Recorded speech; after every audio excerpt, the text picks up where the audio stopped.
up, world? This is the Tankhead Moe Show, and I'm your host, Tankhead Moe. And boy, do we have a special guest in the building. She's a powerhouse of purpose, faith, and influence, a relationship coach, a 5-time motivational speaker of the year.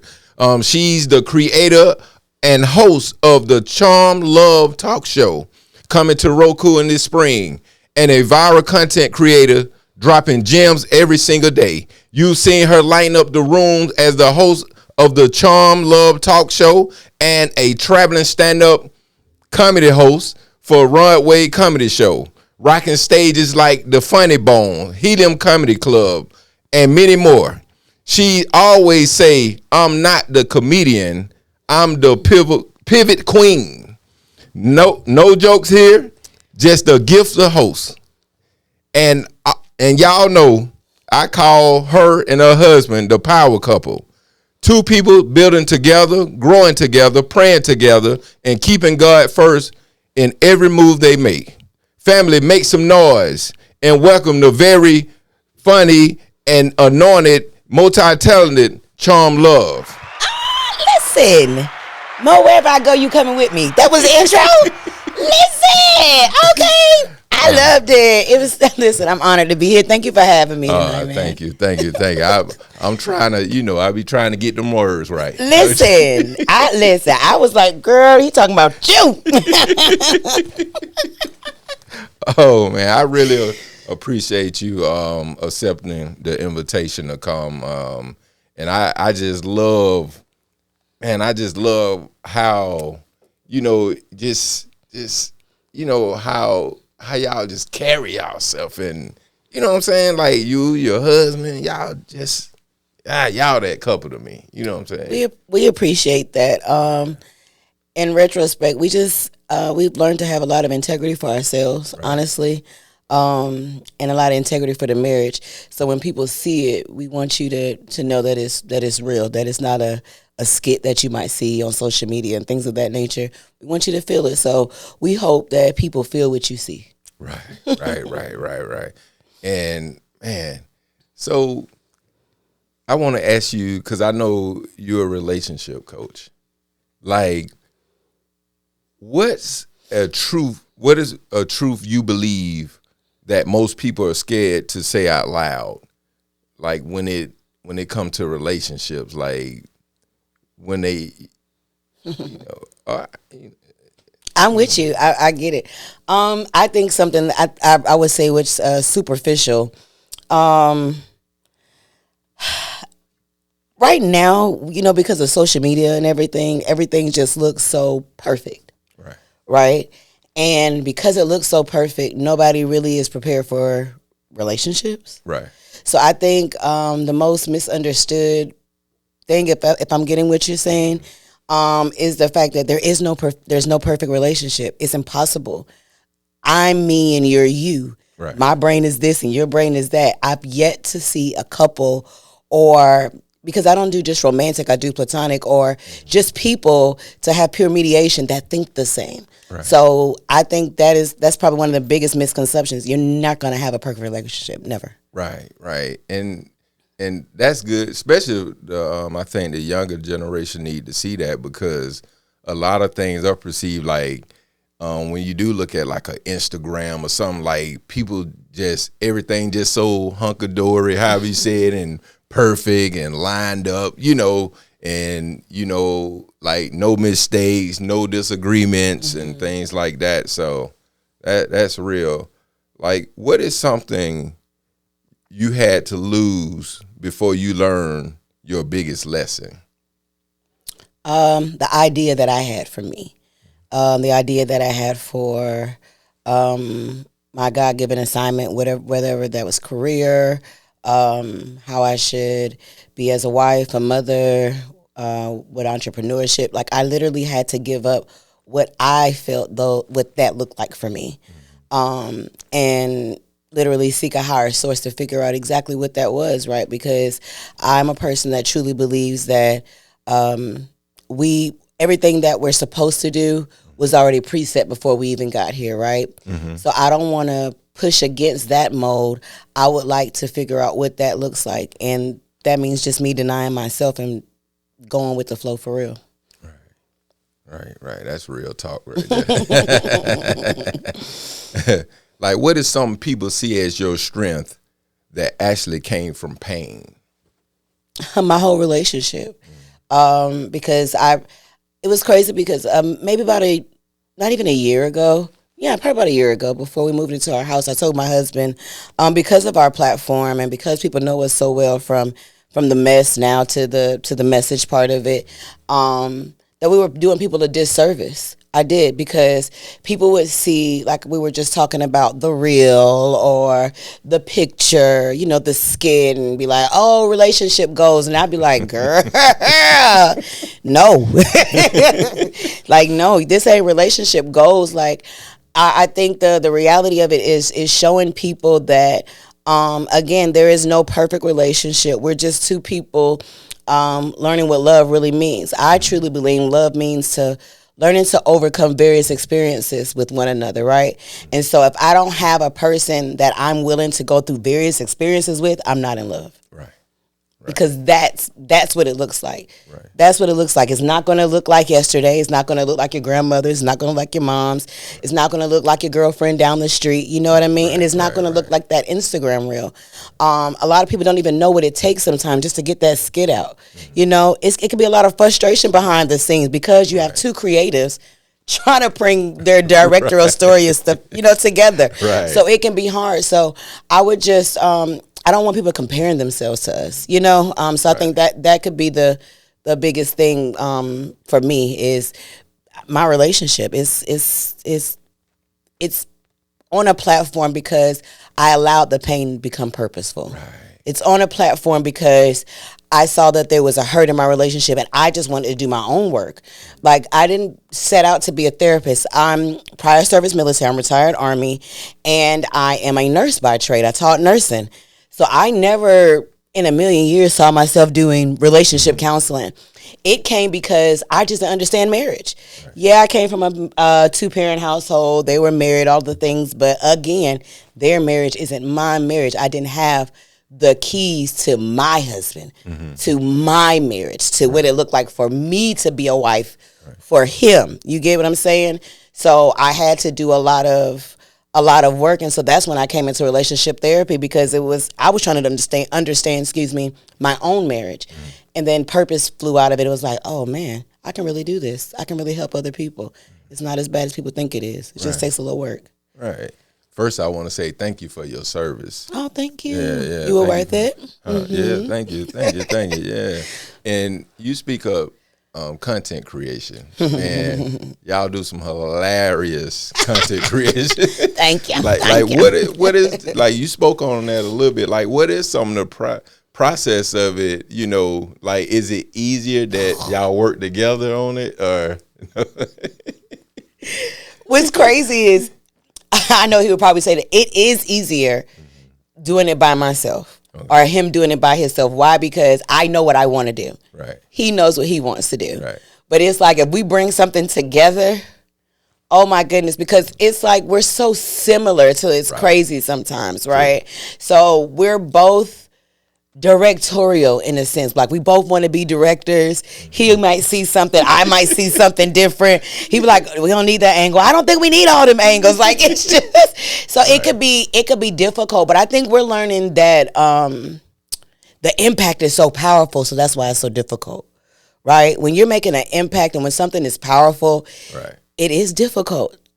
Right? Because that is not supposed to be seen. That is not supposed to be shown. Darkness is on every corner. Toxicity is on every corner. But it takes a lot to shine some light through somewhere. So once we realized that it was hard, not because it's for us, but because it's for everybody else, it made it a little bit easier. I'll tell you that. Yeah. Yeah. But no, it get crazy behind the scenes, okay? It get wild. It get wild. He think he my director, Daddy Ike, Joe Jackson, all the things, y'all. But no. Yeah. Like speaking of motivational speaking, like, how did you get into motivational speaking? There's a scripture in the Bible that says you have to encourage yourself. And I've always been a very much so an encourager of myself and of other people.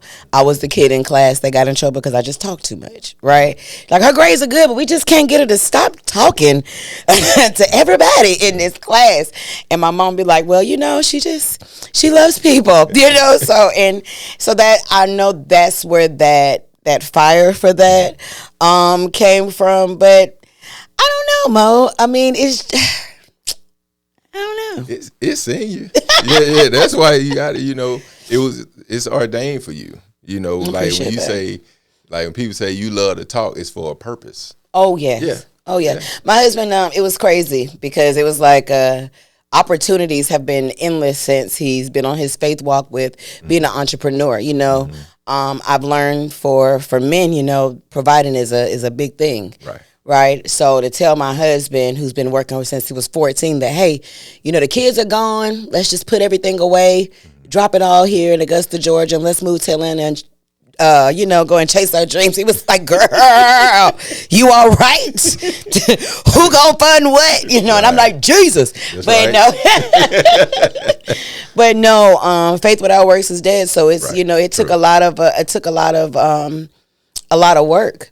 It did. It just took a lot of work. So me telling my husband, like, hey, I know we can do this. Your gift is going to make room for you. I've been doing this entrepreneur thing for a minute by myself. If you come on in and we become a team on this is going to be a lot different. So in retrospect, I think it was just, it was hard to get him to get away from, break the mold of what he was used to, tradition, clocking that 9 to 5. And if you're not doing that 9 to 5, you're not a man. Right. So getting him to understand that, chasing his dreams was manly. That was masculine. You know what I mean? Showing your children that it wasn't too late, those types of things. And because of those things, we've been able to do so much. We've been able to do so much just because we had the faith to move. Right. And being able, like you was talking about your husband, and like another thing, I'm gonna switch it up a little bit and go comedy a little bit. Okay.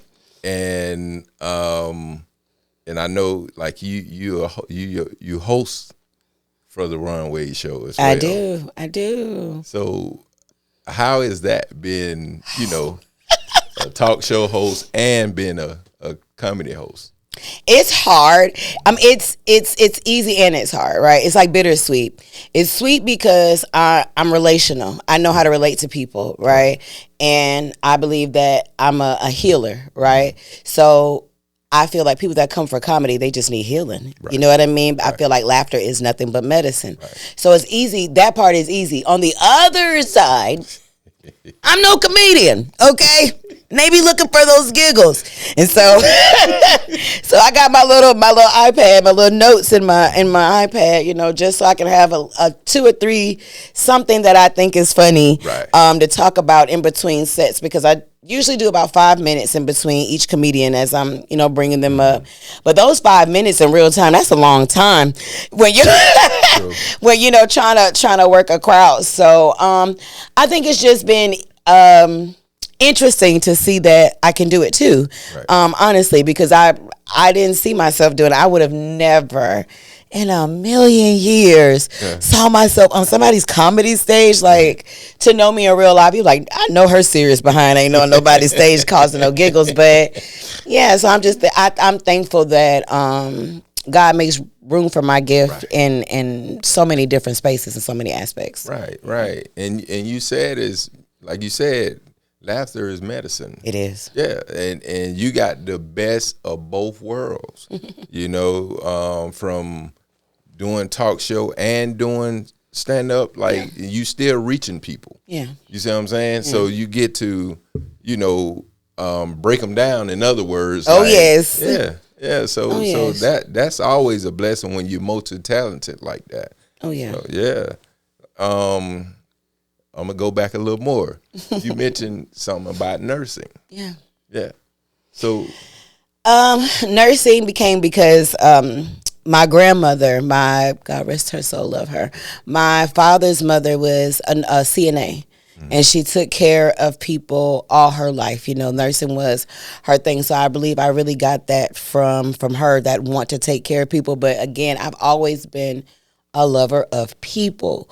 So nurturing people, that was in nursing. It just went together. Right. And again, that wanting to heal people through conversation, or because I started out in the nursing home, like just being in there with people that don't see their children or don't see their grandkids or stuff like that. Just being able to come in and bring my own family into the home and let my children play with them for a minute, talk to them and things of that nature. Nursing came because I definitely wanted to just help people. I didn't know how else to do it. I felt like that was the field to do it in, to help people and to help bring them back to life in another way. Right. But you see how that lined up? Like, it's amazing how God worked. Like, you don't see it to the end. You be like, wow.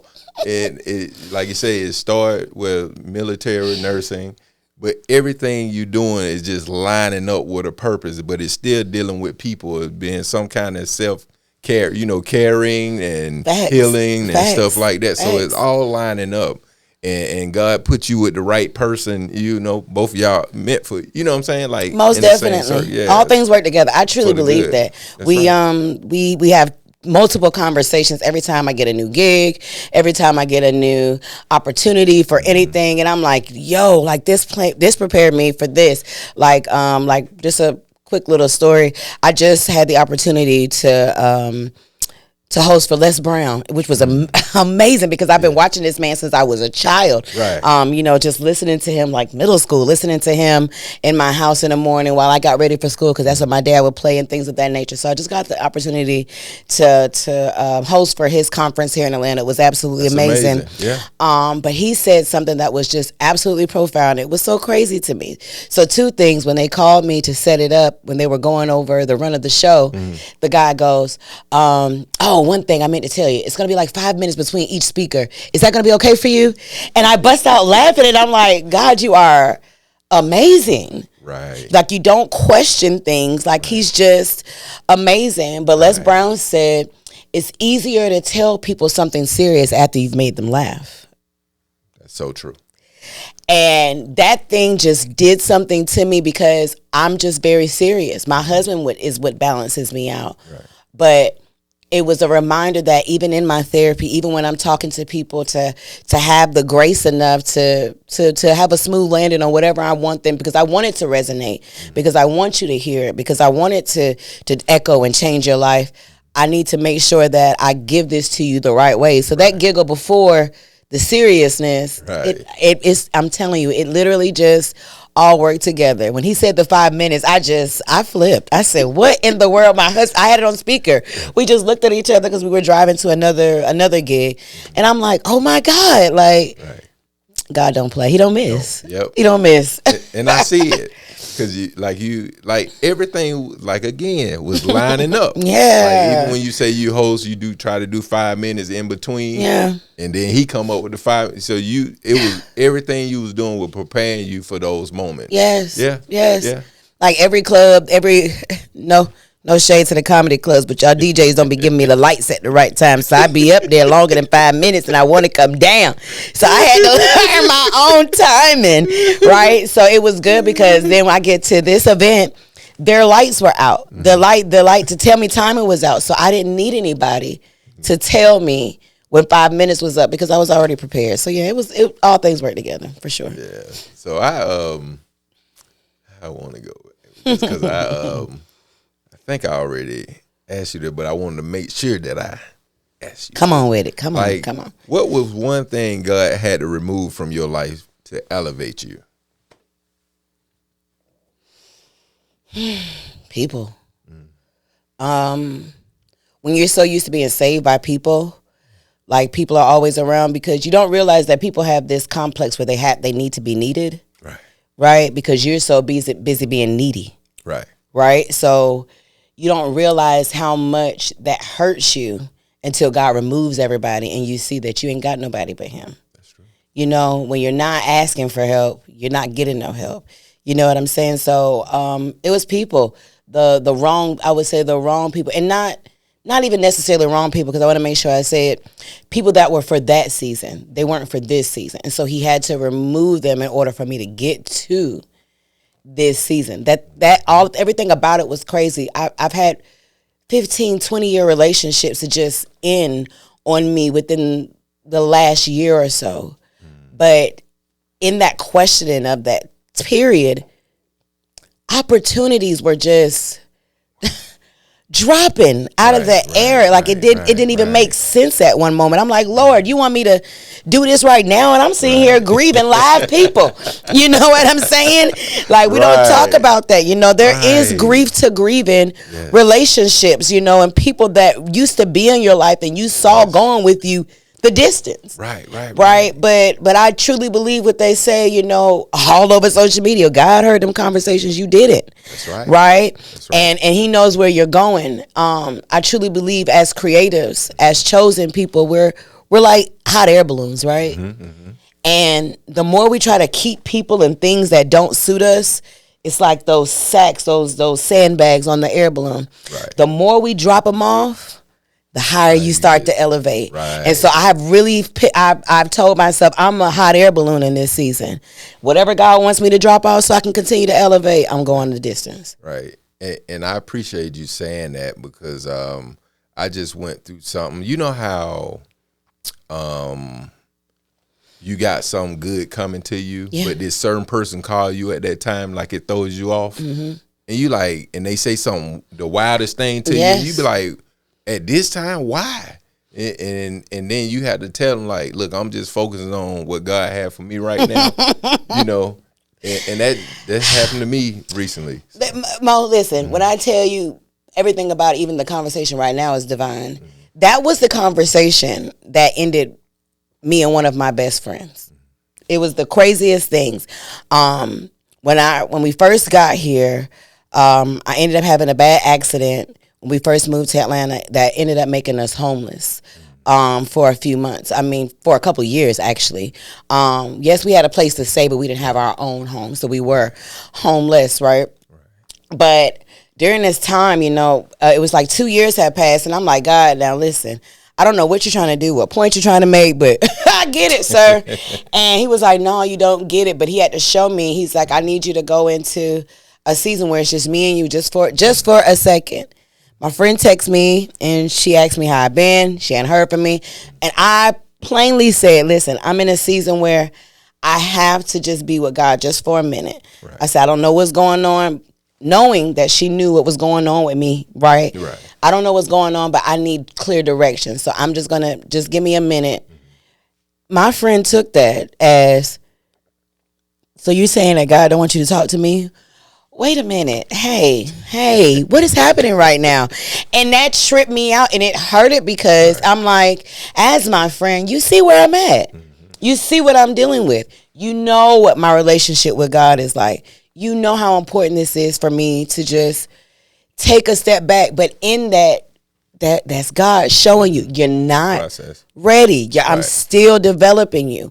Another lady at the conference, her name is Angela Scott, she said the denial and the delay is for development. And that thing really did something to me. It still has. Like, it rings so loud every time I hear a no, or every time something is not hashing out the way I personally planned it. I'm like, that means the developmental stage hasn't left yet. You know what I mean? We develop the best in the dark. Think about pictures. Think about pictures. Like, back in the day, your best pictures were developed in the dark. You didn't see them or nothing, but you knew it was finna come through. Right? So it's the same thing. I truly believe God puts us in really dark situations just so he can show us how much light is within us. Oh, now that's real. that like, for real. That is so real. Like, that's so real, because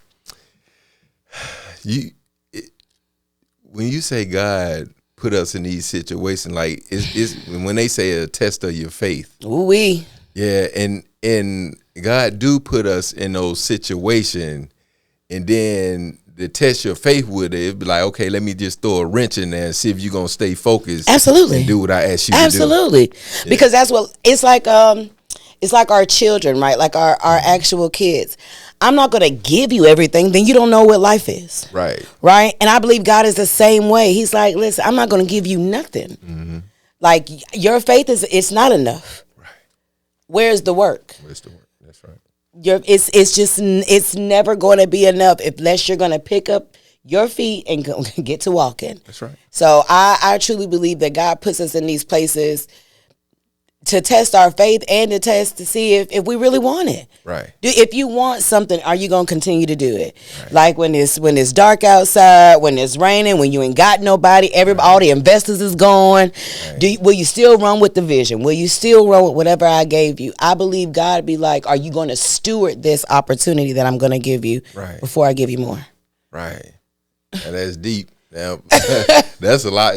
That's a lot of us can learn from that. Like, just keep going, even when you don't want to. Yeah, so I receive that for myself. Mo, do you know how many rooms I've spoken and nobody was there? Events, like big rooms, planned for a bunch of people, but 4 or 5 people showed up, and I still had to get up and continue the event. That I truly believe, I mean, I'm talking about crying behind the stage, but crying behind the scenes, but getting out there and smiling. I truly believe that was God preparing me for this. Right? Like if you'll get up there and talk, if the people don't matter, if who shows up don't matter, when they show up, it still won't matter. You're still going to say what I tell you to say. That's right. So I believe it's development. It is truly development. Right. That's real. That's real. And then even with the 5 people you talk to, it's almost like a seed, because you sowed that seed within them. Yes. And it just branches off. But that's still 5. That's 5 and 5 and 5 and 5 and 5, because it's gonna keep going. You know, it's the things that we don't see. Yes. So you said something to them that, you know what I'm saying, really touched them, and they had a moment where they remembered, you know. Absolutely. Yeah, absolutely. So and I want to get into the Charm Love Talk Show. Oh my God, let's get into it. I can't believe we doing this. Like what was behind the Charm Love Talk Show? Everybody's not coming to therapy. And I told myself that as a therapist, and then my husband and I, we do Marriage Matters on Wednesdays. We seen the outpour of people just showing up for Marriage Matters. Everybody don't say nothing, but they on that live, right? Like, I ain't gonna let you know it's my household, but I'm here, girl. But everybody's on that live, right? And so it was like, oh, this is needed. Everybody's not going to, because of how we were raised, because of how we feel like we don't want anybody to run our house, we don't want to be embarrassed, all the things, right? Money could be an option. Because of different barriers, we're not going to get therapy like we should. Right. Now, I will say the stats are the highest that they've ever been. People are getting therapy, especially black men, which is a Lord, especially black men. Right. They are really getting therapy right now. But at the same token, you still have those people, especially the older generations, that are not. But I wanted to deal with those things. I wanted to deal with the things that we see relational in the world, like I said, whether it was romantic or platonic, and really deal with those things or whatever. Right. So the Charm Love Talk Show was just God giving me that platform for people to heal worldwide. Right. Now I see you, because you be everywhere. Glory. Because I know you got you got some dates going on too. Yes. Yeah. I'll be outside with the one and only Miss Renee. Hey. Come on, shout out to Miss Renee. I'll be outside with Miss Renee all year. So that's a blessing. Behind the scenes, that's like my nephew. So Hollywood Jen is my nephew, and for him to call me and be like, Auntie, you want to host my shows? I tripped. I said, ain't no way. You want me? You want my old tell to host your shows for you and your little 20-year-old friends? What? But I have so much fun, and it keeps me alive, and I think it keeps me balanced, right?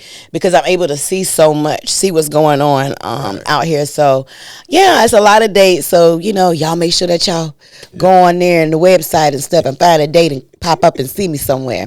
But yeah, so I'll be hosting, but I'm also back speaking a lot too. Yeah. So I'll be speaking a lot this year as well. Yeah, with the a few places. Yes, I'll be a few places. Motivational speaking is a big thing too. It is. Yeah. Les Brown said he made $18,000 an hour. Oh, I'm trying to get there. Okay. Yeah. 18,000 an hour. Yeah. Some of them make $100,000 Yes, a day or yes, something Lord. like that. Yeah. Yes, Lord. Yes, Lord. Depending on, especially when you get into working and plugged in with corporations and all that. I used to do a lot of corporate stuff, so yeah, I'm back at it. Right. Yeah. That motivates speakers where it's at. Listen, yes, absolutely. Yeah.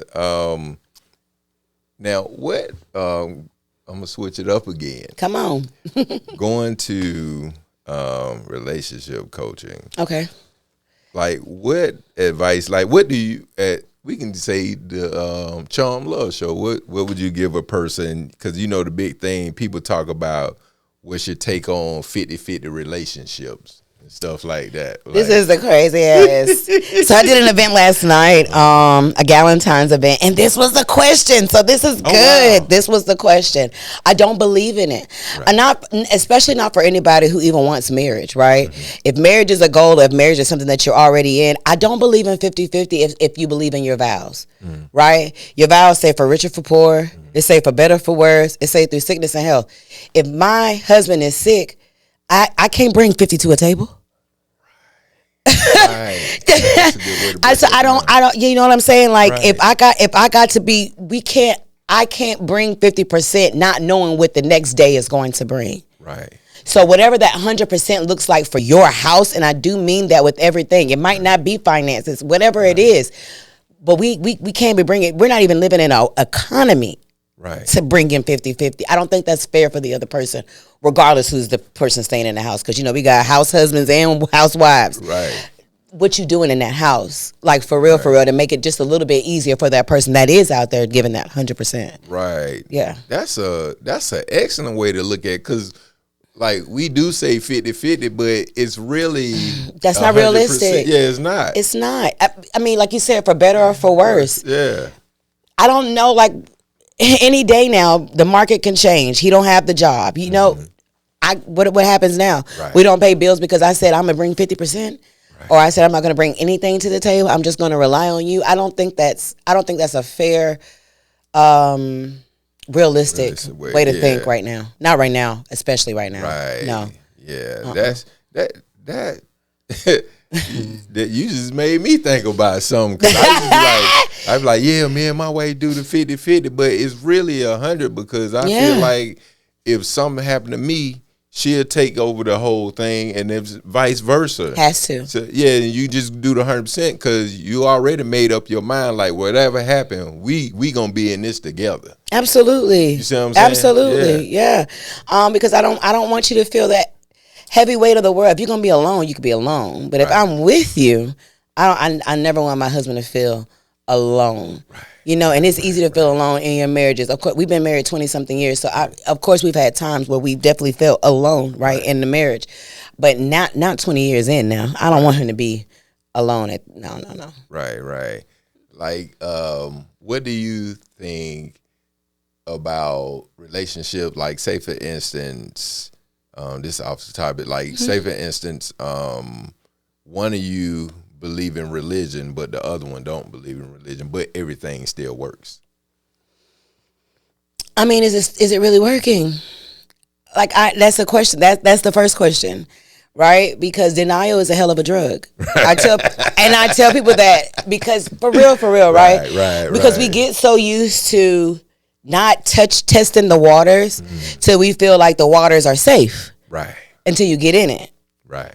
You get what I'm saying? So I'm very big on being equally yoked in all things, right? Right. Not just religion. I'm talking about how we parent, how we look at our finances, all things, right? Because that, to me, that's the first battle when it comes to marriage. Right. Being unequally yoked. And then even in business relationships, right? I don't hear me all the way. Not saying that I'm not going to do business with a Muslim because I'm a Christian. That's crazy. Right. But at the same token, our Bible is very clear. It says, how can two walk together unless they agree? I need us to be able to agree on something. That's right. It's that part. So as long as we're agreeing on something, I'm okay. Right. Yeah, that's real talk.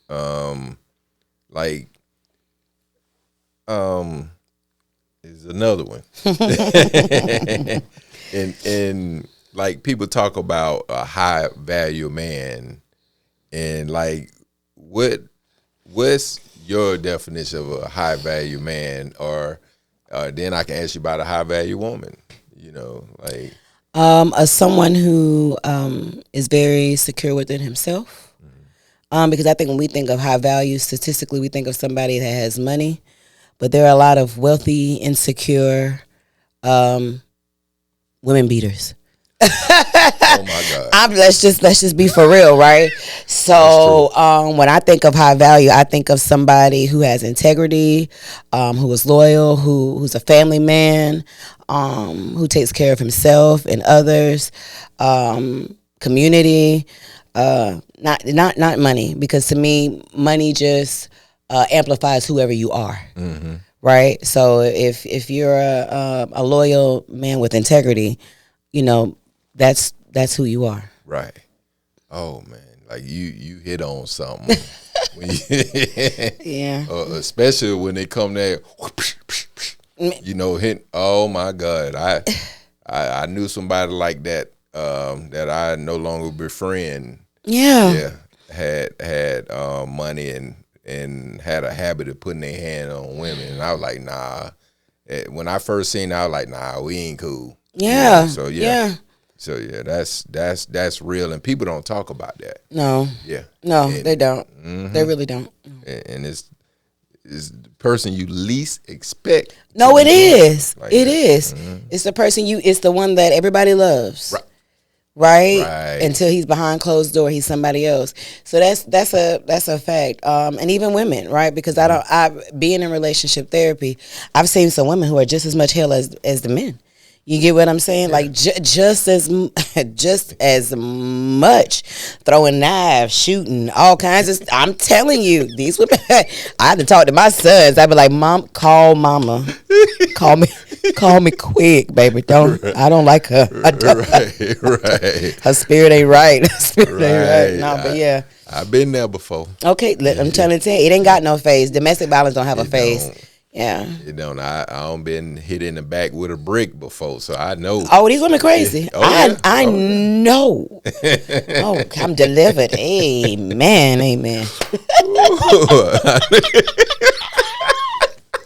Hallelujah. Listen. Hallelujah. Okay, listen. Like, what advice would you give, like, to couples who want to, build like Chum, Love, and Runway? Don't build like us. Right.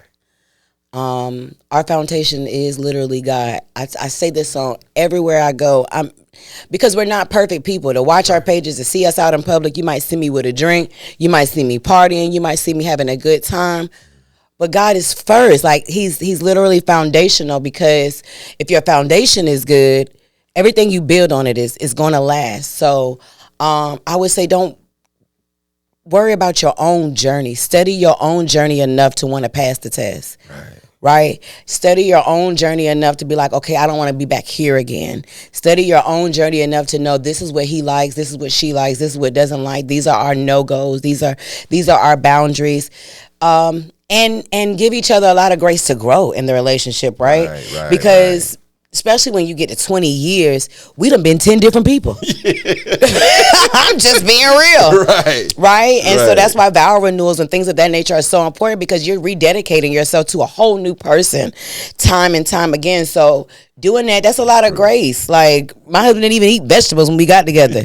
Now the ninja, he always surprised, like, you gonna eat that? Like, so you don't know. So to get anything close to what we have is God has to be first and center.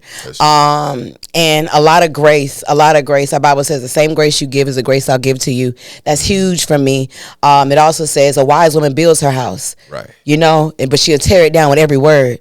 So you got to be really conscious. We know we as women, we like to talk. We gonna say something. We'll cut you with them words. Woo! That's true. We will cut you with them words, but when you start to realize that those words really do have power, you'll make sure that you use your words to build up your husband, to build up your spouse, to build up their relationship. So yeah, keep God first. Lots of grace in your relationship. Make sure that you're building your house as a woman, and keep people out your business, because what working in their house, it ain't your house. It's working in their house. Right. Advice is what they say. Everybody got advice. It's everybody, just like that tail on the back of you. Right. Everybody got advice, but you got to learn how to eat the meat and spit out the bones when it comes to your own relationship. That's right. So yeah, that's my advice there. Yeah. Oh, and that's some good advice. Yeah. And I know one thing you said: keep people out your business. You have to. You have to. All these relationship experts, especially now on social media, you ain't kept a man, had a man, kept a woman, had a woman, ain't got nobody, 10 different baby mamas. Your marriage is just as toxic, because I even told the ladies last night, I don't even like for people to be like, oh, don't hang with single people. Them single people might be way more. Right. way more integrity than your married friends. Right? They might be way less negative than your married friends. I don't judge it off of that. I judge it off of character. I'm going to talk to whoever has character. That's right. Yeah, and then you hit on something else. you know, when we talking about relationships on social media, and you have a lot of these guys that talk down on women, but then come to find out they don't even like women. Yeah, that part. But they talking like they with a woman. Oh yeah. You know, but then the woman mad at regular men, thinking that's the way regular men feel. No. But it's the men that's on the other side. The men that have had some type of trauma, so their response is a trauma response. Right. That's what that is. That people are. That's why, like, again, you can't just be sitting here taking everybody's advice. Some people advice comes straight from their trauma. Right. So yeah, you can't let people lead you to the path of unrighteousness, because they there. Right. That's true. No, for real. Yeah. Like, yeah, that's so true. I feel like I'm just kicking it with a family member. Yes, because we kinfolk. Let's go, Mo. That's right. Like, what is the biggest misconception people have about you?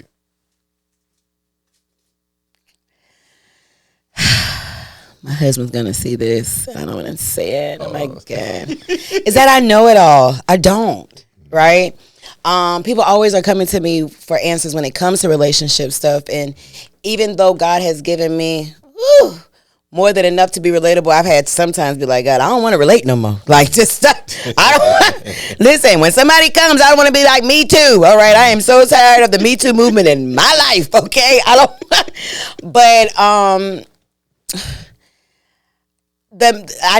know it all. I don't know it all. All I can tell you is my experience, right? And hope that you learn something from my experience, whether that's what to do or whether not to do. Right. So I just think the biggest misconception is that I know it all, and that I'm happy every day. I'm human just like everybody else. Right. I have moments just like everybody else, but yeah, I think those are it. And and it's not that you know it all, but you know what they don't know. I hear you. You see what I'm saying? Because sometimes you can, like, we can be where we at, but you might already experience that. Correct. So you're a little bit, you know what I'm saying? But, no, I see that. Yeah, and I know you're going to see that with you because you are you. Yes. But yeah. So I get it. Yeah, I get it. Yeah. I definitely get it. Don't tell my husband, because he always going to be like, you think you know it all. And I do. Okay. Yeah, that's like my wife. Don't get us in no trouble. No. Right. No, ma'am. No, ma'am. That's your husband. Not me. No, ma'am. I don't do marital affairs. Oh, man. That's funny. Oh, yeah, man. Yeah. So what's going to be the charm love story? Like, are you planning on writing any books or anything in the near future? I do have a couple books in me. If I could just let me tell you about that ADHD as a grown-ups. If I could just sit down long enough to complete them. But no, I feel like this is my year to really focus and to get the things out of me that I know that are trying to come out for other people. Because I know that it's an asset that people need to hear certain stories that I want to tell, because I I don't mind being so transparent. Right. So yeah, I do believe stories. I do want to do some type of documentary type work. Been thinking about that. I've just got a lot of my mind on the talk show, and I just became somebody grandmama. Excuse me. Sugar mama. So, the legacy is legacying right now, right? So right. I've never had the fire under me like I do now to just want to go. I want to push myself just to see what's next for me. Right. It's all preparing you. I mean, it's in you. So, I mean, that is just waiting on you. I mean, yeah. I'm just waiting on that book to come out. Yeah. It's coming. Yeah. It's coming. So for real. Yeah. All right. So we had fun chopping it up, but now it's time to turn up the heat. Let's go. Yeah. Let's go. This is where I put the guests in the hot seat. Oh, goodness. Just, let me sip my fruit punch.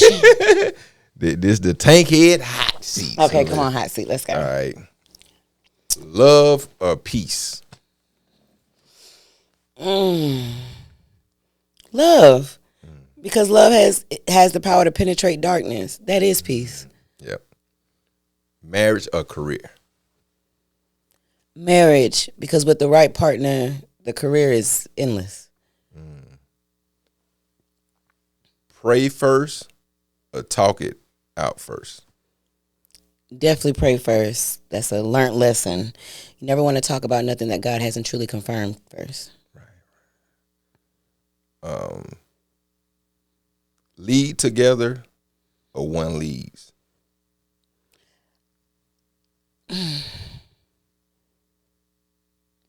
I think that depends on the scenario.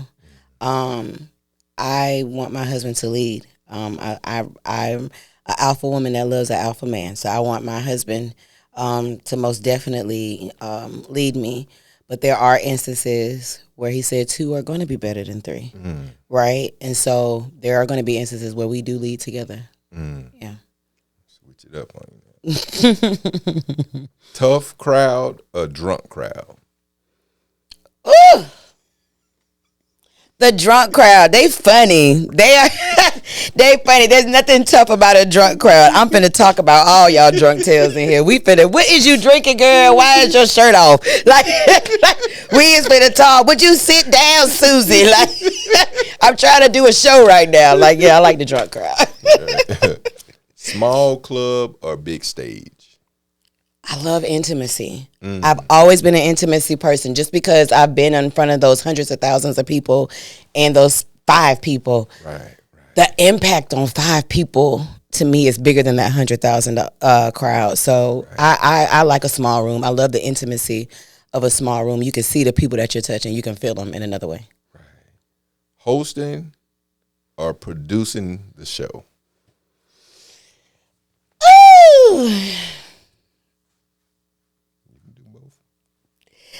I do love to do both, but it's producing a show is just so much. Both is hard work, right?